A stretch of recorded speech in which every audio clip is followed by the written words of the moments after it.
थोड़ा ध्यान लगा, थोड़ा ध्यान लगा, साईं दौड़े दौड़े आएंगे।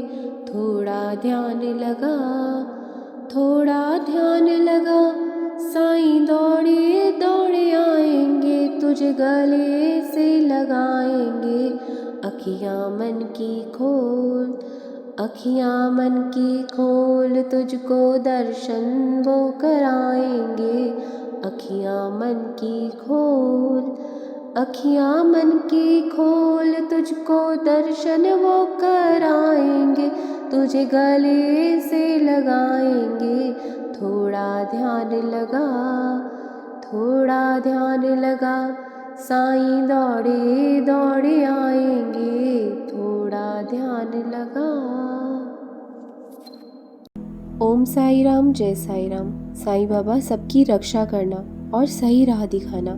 श्री साईं सचरित अध्याय 56। हरि का बेटा जरी का फेंटा, बाबा का क्रोध भी वरदान। नाना साहेब को बाबा की शिक्षा। हरि का बेटा जरी का फेंटा, हरि का नोबा की कथा। तप, तीर्थ, व्रत, दान, यज्ञादि साधना की अनेक सोपान हैं जिनसे भगवान की कृपा प्राप्त की जा सकती है, लेकिन ये साधन कुछ कठिन प्रतीत होते हैं। सबसे सुगम साधन है हरि की भक्ति करना, अर्थात दिन रात भगवान हरि का ध्यान, नाम जप करना। यहाँ एक ऐसी ही कथा दी जा रही है। हरि का नोबा मुंबई के रहने वाले थे। उन्होंने अपने मित्रों, सगे संबंधियों से श्री साईं बाबा की लीलाओं के बारे में काफी कुछ सुन रखा था, लेकिन संशयालु स्वभाव के होने के कारण उन सब बातों पर उनका कोई विश्वास नहीं था। एक बार बाबा की परीक्षा लेने की दृष्टि से वे अपने मित्रों के साथ शिरडी पधारे। सिर पे वे जरी की पगड़ी बांधे थे और पैरों में नए सैंडल पहने थे। शिरडी पहुंचकर बाबा को दूर से देखकर वे बाबा को प्रणाम तो करना चाहते थे, लेकिन उन्हें नए सैंडलों की चिंता थी कि कहीं वे बाबा को प्रणाम करने जाए और पीछे से कोई नए सैंडल ना चुरा ले जाए। उनकी समझ में नहीं आ रहा था कि क्या किया जाए। आखिर उन्होंने सैंडलों को मंडप के एक कोने में छुपाकर रख दिया और मस्जिद में बाबा के दर्शनार्थ पहुंचे, लेकिन ध्यान सैंडलों पर ही था। वहां पहुंचकर उन्होंने बाबा को प्रणाम किया और प्रसाद व उदी लेकर लौट आए। जब लौटे तो सैंडल गायब थे। बहुत ढूंढा लेकिन वे नहीं मिले। अंततः निराश होकर वे लौट पड़े। जिस स्थान पर ठहरे थे वहां पहुंचकर स्नान, पूजन व नैवेद्य अर्पण करने के बाद वे भोजन करने बैठ गए, लेकिन उनका ध्यान अभी तक भी सैंडलों पर ही था। भोजन उपरांत हाथ मुंह धोकर जब वे बाहर की ओर आए तो एक मराठी बालक को अपनी ओर आते देखा। उसके हाथ में एक डंडा था जिसके कोने पर नए सैंडल लटके थे। उस बालक ने हाथ धोने के लिए बाहर आने वालों से कहा कि बाबा ने मुझे ये डंडा हाथ में देकर मार्गों में घूम घूमकर हरि का बेटा जरी का फेंटा पुकारने को कहा है, और कहा है कि जो कोई कहे कि सैंडल मेरे हैं उससे ये पूछना कि क्या उसका नाम हरि और उसके पिता का नाम का यानी कनोबा है। साथ ही बाबा ने यह भी देखने को कहा कि वह जारीदार साफा बांधे हुए है या नहीं, तभी उसे ये सैंडल देना। बालक की बात सुनकर हरि कानोबा को बड़ा आश्चर्य हुआ। उन्होंने आगे बढ़कर उस बालक से कहा कि ये सैंडल मेरे ही हैं और मेरा ही नाम हरि है। मैं कानोबा का बेटा हूँ। देखो मेरा ही यह जरी का साफा। बालक संतुष्ट हो गया। तब उसने वे सैंडल हरि कानोबा को दे दिए। हरि कानोबा ने सोचा कि मेरा जरीदार साफा तो सभी को दिखाई दे रहा है, हो सकता है बाबा ने भी देख लिया हो, लेकिन मैं तो शिरडी में पहली बार ही आया हूँ। फिर बाबा ने कैसे जान लिया कि मेरा नाम हरि है और मेरे पिता का नाम कानोबा है? वह तो बाबा की परीक्षा लेने आए थे। फिर उन्हें बाबा की महानता का ज्ञान हो गया और वे घर लौट गए। बाबा का क्रोध भी वरदान। भाई जी काका साहेब दीक्षित के भ्राता थे और संचालु स्वभाव के थे। वे भी बाबा की परीक्षा लेना चाहते थे। 1906 में वे हिमालय गए। तब गंगोत्री घाटी के नीचे स्थित हरिद्वार के निकट उत्तरकाशी में उनकी भेंट सोमदेव स्वामी से हुई। इस प्रकार दोनों में पत्रों का परस्पर आदान प्रदान होता रहता था। 5 वर्ष बाद एक बार सोमदेव स्वामी नागपुर में भाई जी के यहाँ ठहरे। वहाँ श्री साईं बाबा का यश सुनकर उन्हें बड़ी प्रसन्नता हुई और शिरडी जाकर बाबा के दर्शन करने की उनकी प्रबल इच्छा हुई। अतः मनमाड़ व कोपड़ गांव के बाद वे तांगे में बैठकर शिरडी की ओर गए। शिरडी के निकट पहुंचने पर उन्हें दूर से ही मस्जिद पर लहराते 2 ध्वज दिखाई दिए। यह सत्य है कि संतों के ब्रह्मचरण से उनका मूल्यांकन करना बड़ा कठिन कार्य है। और फिर सोमदेव स्वामी का स्वभाव भी कुछ भिन्न ही था।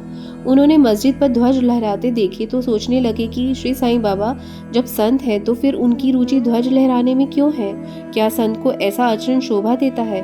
इससे तो ये लगता है कि श्री साईं बाबा अपना यश फैलाने के इच्छुक हैं, ये अपनी प्रसिद्धि चाहते हैं। ऐसा सोचकर सोमदेव स्वामी ने शिरडी जाने का विचार त्याग दिया और सहयात्रियों से बोले कि मैं तो लौटना चाहता हूँ।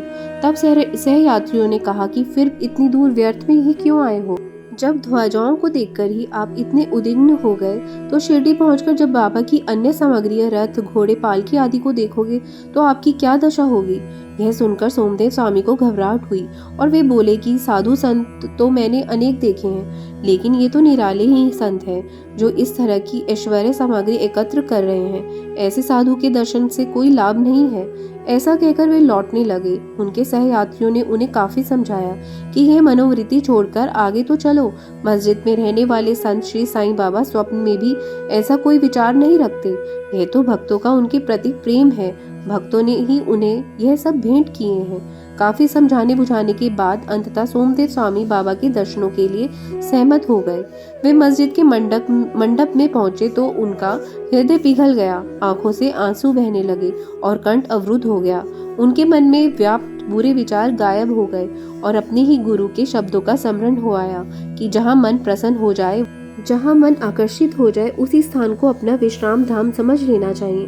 वे बाबा के चरणों में साष्टांग करने के लिए आगे बढ़े और बाबा के निकट पहुंचे तो बाबा अचानक क्रोधित होकर जोर जोर से चिल्लाते हुए बोले कि हमारा सामान हमारे पास ही रहने दो, तुम अपने घर लौट जाओ, खबरदार फिर कभी मस्जिद की सीढ़ियों पर चढ़े तो।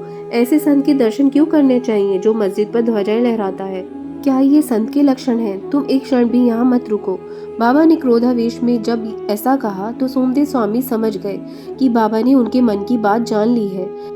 वे वास्तव में ही सर्वज्ञ, निर्विकार व पावन हैं। उन्हें अपने मूर्खतापूर्ण स्वभाव पर हंसी आने लगी। उन्होंने देखा कि बाबा किसी को हृदय लगाते हैं, किसी को हाथ से स्पर्श करते हैं, किसी को संतावना देते हुए प्रेम भाव से निहारते हैं, किसी को उदी का प्रसाद देकर सुख संतोष पहुंचाते हैं। फिर उन्होंने मेरे प्रति ऐसा व्यवहार क्यों किया? काफी सोच विचार के बाद सोमदेव स्वामी इस निष्कर्ष पर पहुंचे कि इसका कारण संभवतः मेरे आंतरिक विचार ही हैं। मुझे अपना आचरण सुधारना चाहिए। बाबा का क्रोध मेरे लिए वरदान ही है। बाद में सोमदेव स्वामी बाबा के शरणागत होकर उनके परम भक्त बन गए। नाना साहिब को बाबा की शिक्षा। एक बार की बात है कि नाना साहिब चंदोरकर, महालसापति व अन्य भक्त मस्जिद में बैठे थे। तभी बीजापुर का एक कुलीन यवन परिवार बाबा के दर्शनार्थ आया।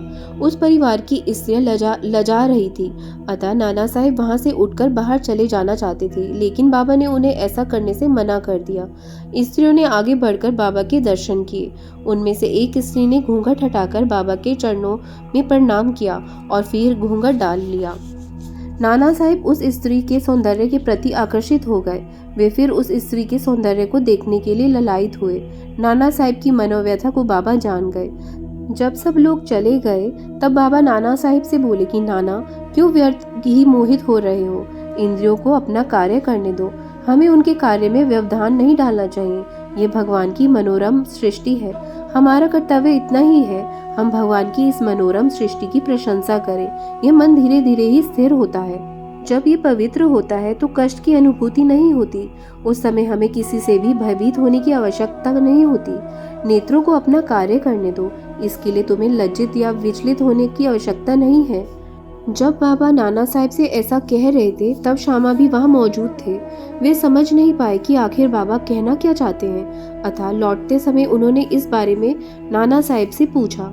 नाना साहिब ने श्यामा को स्वयं के उस सुंदर स्त्री पर मोहित होने व बाबा द्वारा उन्हें दिए उपदेश का सारा वृत्तांत बतला दिया। फिर वे श्यामा को समझाते हुए बोले कि हमारा यह मन स्वभाव से भी बड़ा चंचल है, हमें इसे लंपट नहीं होने देना चाहिए। इस पर नियंत्रण रखकर इसे शांत रखना चाहिए।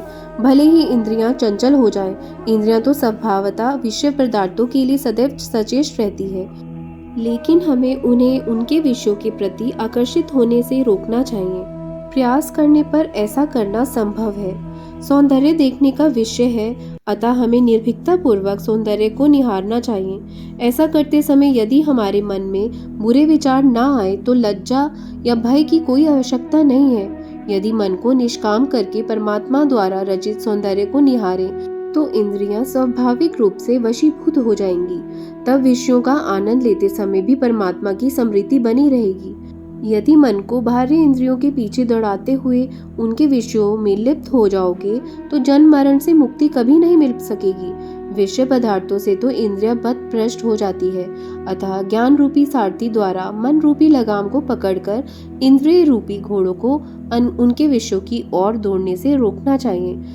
तभी हमें परमात्मा के परम धाम की प्राप्ति हो सकती है, जहाँ पहुँचने के बाद जीव संसार में लौटता नहीं है। ओम साई नमो नमः। ओम साई राम, ओम साई राम। आशा है आपको ये अध्याय समझ में आया होगा। आगे हम अध्याय 57 का अध्ययन करेंगे। तब तक अच्छे कार्य करते रहिए, बाबा के बताए हुए मार्ग पर चलते रहिए। ओम साई राम, जय साई राम।